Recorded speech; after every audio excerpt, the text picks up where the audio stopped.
Hello my dear students, welcome to the Dev Right Way Education. Welcome you in biology class. Today I am here with you with the next topic. पिछली class में हमने अपना topic किया था the introduction of the reproduction in organisms और उस topic में हमने जाना था अबाउट द लाइफ स्पैन कि ऑर्गेनिज्म की लाइफ स्पैन क्या है, रिप्रोडक्शन की नेसेसिटी क्या है और रिप्रोडक्शन का इम्पोर्टेंस क्या है. So after discussing the introduction of that reproduction, today I am here with you with the differentiation between the asexual and sexual reproduction. यानी कि आज मैं आपके साथ asexual और sexual reproduction के differences जो है वो डिस्कस करूँगी. क्योंकि हमने इंट्रोडक्शन कर लिया है तो नेक्स्ट टॉपिक के साथ चलना है. हर एक टॉपिक को हम बड़े बारीकी से लेके चलेंगे. बिल्कुल बेसिक से डीप नॉलेज आपको यहाँ पर प्रोवाइड की जाएगी. It's a surety कि you are not going to face any problem during the NEET examination or any other competitive exam. ये देव राइट एजुकेशन की श्योरिटी है आपके लिए कि किसी भी कॉम्पिटिटिव एग्ज़ाम में आपको ये नहीं फेस करना पड़ेगा कि भाई हमें ये टॉपिक अच्छे से क्लियर नहीं है तो इसलिए हमारा ये क्वेश्चन यहाँ पर छूट गया. यहाँ पर हम आपको श्योरिटी दे रहे हैं बिल्कुल बेसिक से deep knowledge. So join the platform. तो शुरू करते हैं टॉपिक को. रिप्रोडक्शन इन ऑर्गेनिजम्स और हमने टाइप्स की बात की कि if we discuss about the types of reproduction तो basically we are having two types of reproduction. One is the sexual and second one is the asexual. Sexual and asexual reproduction. देखो दोनों ही reproduction है. Reproduction means कि दोनों ही process ऐसी हैं जिनसे एक यंगमन पैदा होता है. यानी कि एक नया ऑर्गेनिज्म जो है वो पैदा होता है सेक्सुअल में भी और एसेक्सुअल में. लेकिन फिर भी दोनों प्रोसेसेस एक दूसरे से काफ़ी डिफरेंशिएटेड हैं, एक दूसरे से काफ़ी अलग हैं. तो वन बाय वन पॉइंट्स की हेल्प से जानते हैं कि एसेक्सुअल रिप्रोडक्शन के अंदर ऐसा क्या है जो कि सेक्सुअल में नहीं है और सेक्सुअल में ऐसा क्या है जो कि एसेक्सुअल में नहीं है. तो बिल्कुल हर एक पॉइंट को बड़ी बारीकी से यहाँ पर जानते हैं. So if we talk about the asexual reproduction, अगर हम एसेक्सुअल रिप्रोडक्शन की यहाँ पर बात करते हैं in comparison to the sexual reproduction, तो दोनों एक दूसरे से किस तरीके से अलग हैं. How are the both different from each other. तो सबसे पहले देखिए सबसे बेसिक जो डिफरेंस आता है जिसकी हम बात करते हैं that is about the parents. देखिए रिप्रोडक्शन होगा तो ऑब्वियस है कि रिप्रोडक्शन के लिए हमें ज़रूरत है पेरेंट्स की. तो पेरेंट्स की यहाँ पर नीड है. एसेक्सुअल में भी हमें पेरेंट्स की नीड है और सेक्सुअल में भी हमें पेरेंट्स की नीड है. क्योंकि कोई भी नया ऑर्गेनिज्म प्री एग्जिस्टिंग के बिना पैदा नहीं हो सकता और प्री एग्जिस्टिंग यहाँ पर हमारे क्या है पेरेंट्स. तो अगर हम पेरेंट्स की बात करते हैं ऑन द फर्स्ट पॉइंट कि पेरेंट्स के बेस पे दोनों एक दूसरे से कैसे अलग हैं, तो यहाँ पर जो हमारा एसेक्सुअल रिप्रोडक्शन है दैट इज यूनिपेरेंटल. अब ये यूनि क्या है? Uni means single. यूनि का मतलब है यहाँ पर सिंगल. यानी कि एसेक्सुअल रिप्रोडक्शन के अंदर हमें एक ही पेरेंट की ज़रूरत होती है. यहाँ पर दो पेरेंट्स की ज़रूरत नहीं है, हमें सिंगल पेरेंट इज सफिशिएंट. और यहाँ पर अगर मैं बात करूँ तो उसको हम मेल या फीमेल कंसीडर ही नहीं कर रहे, वो एक सिंगल पेरेंट है. अगर हम बात करते हैं सेक्सुअल रिप्रोडक्शन की on the basis of parents then the sexual reproduction is biparental. ये जो रिप्रोडक्शन है यहाँ पर ये बायपेरेंटल है. बायपेरेंटल मीन्स कि यहाँ पर हमें एक कपल की ज़रूरत पड़ेगी. यानी कि यहाँ पर एक मेल होगा एंड वन फीमेल. यहाँ पर एक मेल और एक फीमेल. देखिए बिल्कुल डिटेल से चल रहे हैं हम. सिंपली ये नहीं बताया गया है कि it is uniparental and it is biparental. Deeply जानेंगे कि यूनिपेरेंटल क्यों है, बायपेरेंटल क्यों है, और अगर बायपेरेंटल है तो दो पेरेंट्स कौन कौन है. यूनिपेरेंटल में कोई स्पेसिफाइड नहीं है सेक्स. यहाँ पर बायपेरेंटल के अंदर स्पेसिफाइड है, एक मेल होगा और एक फीमेल होगी. It is the first very common basic difference. क्योंकि कई बार हम ये देखते हैं बीइंग अ टीचर कॉपी जब हम चेक करते हैं तो बच्चे सेक्सुअल और एसेक्सुअल के अंदर मुश्किल से 2 या 3 डिफरेंस ही लिख पाते हैं.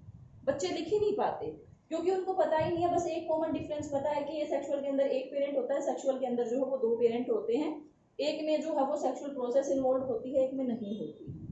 लेकिन हम यहाँ पर काफी सारे डिफरेंसेस जो है वो आपको समझाने जा रहे हैं। सेकेंड डिफरेंस की अगर मैं यहाँ पर बात करती हूँ तो आपने पढ़ा होगा बेसिकली कि अगर हम अपनी बॉडी के सेल्स की बात करते हैं तो हमारी बॉडी में दो तरीके के सेल हैं, one is somatic cell and second one is germ cell. Somatic cells and germ cells. अब ये सोमैटिक सेल क्या है और जर्म सेल क्या है, दोनों के अंदर क्या डिफरेंस है? तो देखिए, सोमैटिक सेल्स वो सेल्स होते हैं जो कि हमारी बॉडी के अंदर हमारे जितने भी ऑर्गन्स होते हैं, बॉडी के अंदर जितने भी टिश्यू हैं, ऑर्गन हैं, उन सब की फॉर्मेशन जो करते हैं वो सोमैटिक सेल करते हैं। और अगर मैं यहाँ पर बात करूँ जर्म सेल की, तो जो हमारे जर्म सेल होते हैं they are present in our reproductive organs, वो हमारे रिप्रोडक्टिव ऑर्गन्स के अंदर होते हैं। तो देखिए, जब भी एसेक्सुअल रिप्रोडक्शन होता है तो एसेक्सुअल रिप्रोडक्शन के अंदर जर्म सेल्स की कोई भी इन्वॉल्वमेंट नहीं होती। There is no involvement of the germ cells, कोई इन्वॉल्वमेंट नहीं है। लेकिन यहाँ पर अगर मैं बात करूँ एसेक्सुअल रिप्रोडक्शन के अंदर, तो यहाँ पर इन्वॉल्वमेंट है सोमैटिक सेल्स की। इसीलिए यहाँ पर बोला जाता है कि जो एसेक्सुअल रिप्रोडक्शन है दैट इज सोमैटोजेनिक। सोमैटोजेनिक क्यों बोला गया है? क्योंकि इसके अंदर कौन से सेल इन्वॉल्व है? Somatic cells. और सेक्सुअल रिप्रोडक्शन के अंदर यहाँ पर कौन से सेल्स इन्वॉल्व हैं? Germ cells. क्योंकि बेटा सेक्सुअल रिप्रोडक्शन के अंदर इन्वॉल्वमेंट है रिप्रोडक्टिव ऑर्गन्स की, तो इसलिए यहाँ पर जर्म सेल्स इन्वॉल्व होते हैं। अब अगर हम थर्ड डिफरेंस की यहाँ पर बात करते हैं, then again very important difference कि यहाँ पर एसेक्सुअल रिप्रोडक्शन के अंदर जो सेक्सुअल ऑर्गन्स हैं उनका कोई रोल नहीं है यहाँ पर। No gamete formation, no involvement of the sexual organs. तो हम यहाँ पर कह सकते हैं कि नो गैमेट फॉर्मेशन। देखिए, कहीं पर आपको देखने को मिल सकता है कि यहाँ पर भी गैमेट्स के इन्वॉल्व होते हैं, लेकिन that is quite different term, वो काफी डीप है। तो no gamete formation, asexual reproduction के अंदर गैमेट्स की फॉर्मेशन नहीं होती। अगर हम सेक्सुअल रिप्रोडक्शन की बात करते हैं then always gametes are form. हमेशा क्या बनते हैं? हमेशा ही गैमेट्स बनते हैं। बिना गैमेट्स के आप ये नहीं कह सकते कि जो रिप्रोडक्शन हो रहा है वो कैसा है, वो रिप्रोडक्शन सेक्सुअल है। कब होगा? जब वहाँ पर गैमेट्स बनेंगे। तो यहाँ पर गैमेट्स हमेशा ही बनेंगे। अब देखिए, जहाँ पर गैमेट्स नहीं बन रहे, क्या वहाँ पर कोई फर्टिलाइजेशन होगी? नो। तो यहाँ पर नो फर्टिलाइजेशन, कोई फर्टिलाइजेशन नहीं होगी, नो फर्टिलाइजेशन। लेकिन जहाँ पर गैमेट्स बन रहे हैं वहाँ पर गैमेट्स का फ्यूजन भी होगा, और जब गैमेट्स का फ्यूजन होगा तो क्या बोलते हैं उस प्रोसेस को? उस प्रोसेस को बोलते हैं हम फर्टिलाइजेशन। तो fertilisation will occur, fertilisation occurs. यहाँ पर हमेशा ही फर्टिलाइजेशन होती है।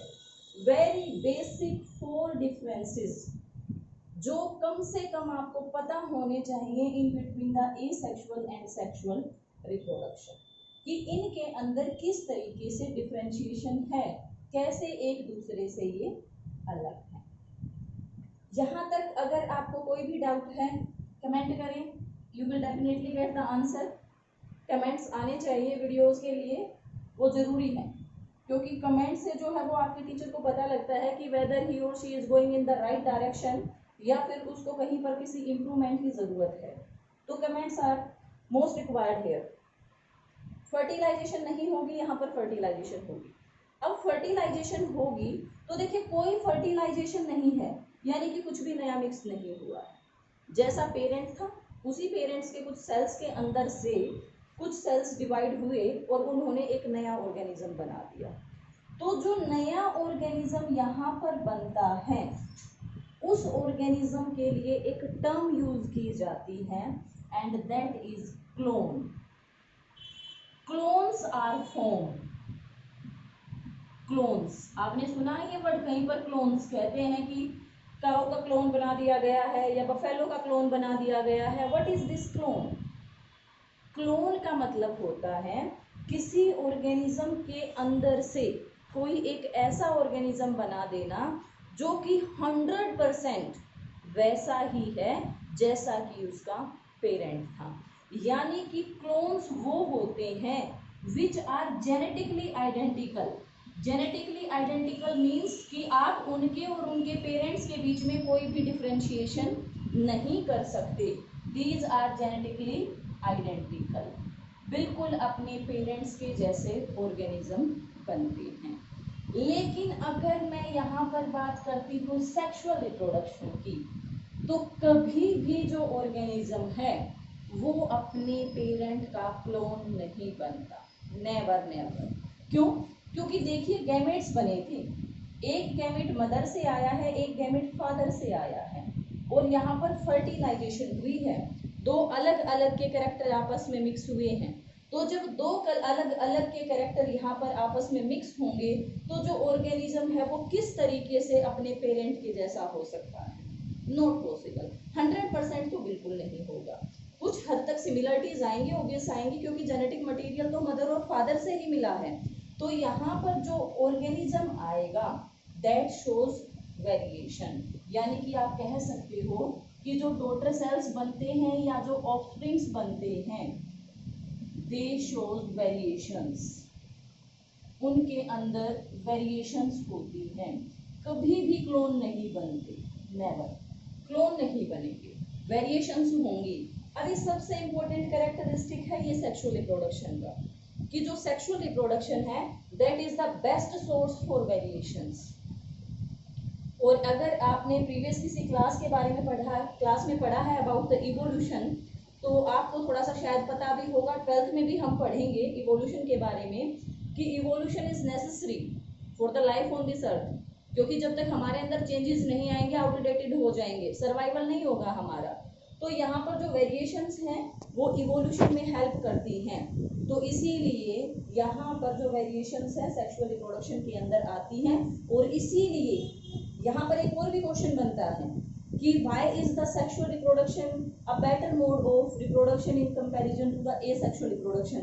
यही सारे पॉइंट्स आपको सम अप करके लिखने होते हैं। और सबसे इंपॉर्टेंट पॉइंट ये वाला कि सेक्सुअल रिप्रोडक्शन के अंदर वेरिएशंस आती हैं जबकि एसेक्सुअल रिप्रोडक्शन के अंदर वेरिएशंस नहीं आती। क्या मैं 100% करेक्ट हूँ कि एसेक्सुअल रिप्रोडक्शन के अंदर वेरिएशंस कभी नहीं आती?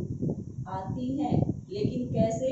Only due to environment. Asexual reproduction के अंदर जो वेरिएशंस आती हैं they are only due to the involvement of the environment. केवल एनवायरनमेंट के कारण, चेंजिंग एनवायरनमेंट के कारण कुछ वेरिएशंस आती हैं, बाकी रिप्रोडक्शन की प्रोसेस में यहाँ पर कोई भी वेरिएशन नहीं आती। तो ये यहाँ पर बिल्कुल बेसिक से जो है वो आपके पॉइंट्स हैं। अब यहाँ पर इसके बाद अगर मैं नेक्स्ट पॉइंट की बात करती हूँ, देखिए 5 पॉइंट्स यहाँ पर हमारे हो गए हैं। First is about the parent, second is about the cell type involvement, next is about the gamete formation, fertilisation and about the offspring, कि जो बच्चे बनेंगे वो कैसे बनेंगे। तो अगर मैं यहाँ पर नेक्स्ट पॉइंट की बात करूँ तो next point is about the division involve in this process of reproduction, कि इस रिप्रोडक्शन के अंदर जो डिवीजन इन्वॉल्व है वो कौन सा इन्वॉल्व है। तो यहाँ पर हमारा जो 6th पॉइंट बनता है डिफरेंस का वो क्या है कि यहाँ पर ओनली माइटोसिस, 11th क्लास के अंदर आपने पढ़े हैं द माइटोसिस एंड मियोसिस। तो एसेक्सुअल के अंदर केवल कौन सा सेल डिवीजन होता है? Only the mitosis. और सेक्सुअल के अंदर both division, both mitosis and meiosis, दोनों ही डिवीजन यहाँ पर होते हैं। ये डिवीजन भी एक दिन मैं आपको क्लियर करूंगी, अभी ये ज्यादा टाइम टेकिंग हो जाएगा। माइटोसिस आपको पता ही है सोमेटिक सेल्स के अंदर होता है, equational division. Meiosis reductional division, only and only found in the germ cell. क्या कहीं पर ऐसा भी होता है कि मियोसिस जाइगोट के अंदर देखने को मिलती है? आंसर मी इन कमेंट्स कि कहां पर जाइगोट के अंदर मियोसिस हमें देखने को मिलती है। वेरी इंपॉर्टेंट कॉम्पिटिटिव क्वेश्चन, बहुत इंपॉर्टेंट है। नेक्स्ट पॉइंट, यहाँ पर केवल माइटोसिस, यहाँ पर माइटोसिस और मियोसिस। देखो आपको पीछे जितने भी पॉइंट्स पढ़ाए गए हैं उनके बेसिस पर अगर देखा जाए तो एसेक्सुअल रिप्रोडक्शन काफी सिंपल प्रोसेस है, तो वेरी रैपिड डिवीजन होता है, या you can say very rapid process. आपको पता है बैक्टीरिया 1 मिनट में ही डिवाइड कर जाता है, 20 मिनट में डिवाइड कर जाते हैं, तो दिन में तो पता नहीं कितने बन जाएंगे, क्योंकि रैपिडली डिवाइड करते हैं, वेरी रैपिड प्रोसेस। लेकिन सेक्सुअल के अंदर इतने सारे जो है वो पॉइंट्स यहाँ पर इन्वॉल्व हैं, तो very slow process. Sexual reproduction is a very slow process, काफी स्लो प्रोसेस होती है, क्योंकि इन्वॉल्वमेंट ही इतनी होती है। पहले तो ऑर्गेनिज्म को मैच्योर होना पड़ता है सेक्सुअल रिप्रोडक्शन परफॉर्म करने के लिए, मैच्योर होगा उसके बाद ही आगे चलकर रिप्रोडक्शन परफॉर्म करेगा। Next point, it is very rapid process, it is very slow process. तो यहाँ पर अगर हम नेक्स्ट पॉइंट का जो है वो डिस्कशन करते हैं कि ये रैपिड प्रोसेस है या स्लो प्रोसेस है, तो ये किसके अंदर पाया जाता है? एसेक्सुअल रिप्रोडक्शन जो है वो किसके अंदर पाया जाता है? तो यहाँ पर हमारा जो एसेक्सुअल रिप्रोडक्शन है that is mainly found in the unicellular organism. यहाँ पर एग्जांपल्स दे रही हूँ मैं आपको, यूनिसेलुलर ऑर्गेनिज्म, और यूनिसेलुलर ऑर्गेनिज्म के अंदर मोस्ट कॉमनली हमारे मोनेरा है। 11th क्लास के अंदर डाइवर्सिटी पढ़ी थी, monera mainly the bacteria, archaebacteria and eubacteria. Monerans के अंदर प्रोटिस्टा, यूनिसेलुलर यूकैरियोट, याद हो आपको जितने भी हैं हमारे, पैरामीशियम है, यूग्लिना है, ये सारे पैरामीशियम, यूग्लिना, अमीबा, ये सारे क्या है? प्रोटिस्टा ही तो हैं, ठीक है। इन सब के अंदर कुछ सिंपल प्लांट्स और एनिमल्स के अंदर, इन सम प्लांट्स एंड एनिमल्स, इन सब के अंदर हमें एसेक्सुअल रिप्रोडक्शन देखने को मिलता है। कहां पर नहीं मिलेगा कभी भी? हायर इनवर्टिब्रेट्स और वर्टिब्रेट्स के अंदर आपको कभी भी एसेक्सुअल रिप्रोडक्शन देखने को नहीं मिलेगा। Very important point. तो ये कहां पर मिलेगा आपको सेक्सुअल रिप्रोडक्शन? हायर इनवर्टिब्रेट्स, जितने भी हमारे हायर इनवर्टिब्रेट होते हैं, एंड वर्टिब्रेट्स, और जितने भी हमारे वर्टिब्रेट्स होते हैं, they all are having the sexual mode of reproduction. तो यहाँ पर ये हमारे बेसिक 8 पॉइंट्स हैं डिफरेंशिएशन के। आई होप यहाँ तक आपकी जो सारी प्रॉब्लम्स हैं वो शॉर्ट आउट हो गई होंगी। फिर भी अगर आपको यूँ लगता है कि टॉपिक के अंदर कुछ मिसिंग, जो कुछ मिस यहाँ पर हो गया, कुछ मिसिंग है, then you can leave a comment. बाकी अपनी तरफ से मैंने कोशिश की है आपको सारे पॉइंट्स क्लियर करने की। होप आपको समझ में आ रहा होगा। So be ready for the next topic in the next lecture. Till then go with the topic and revise the topic.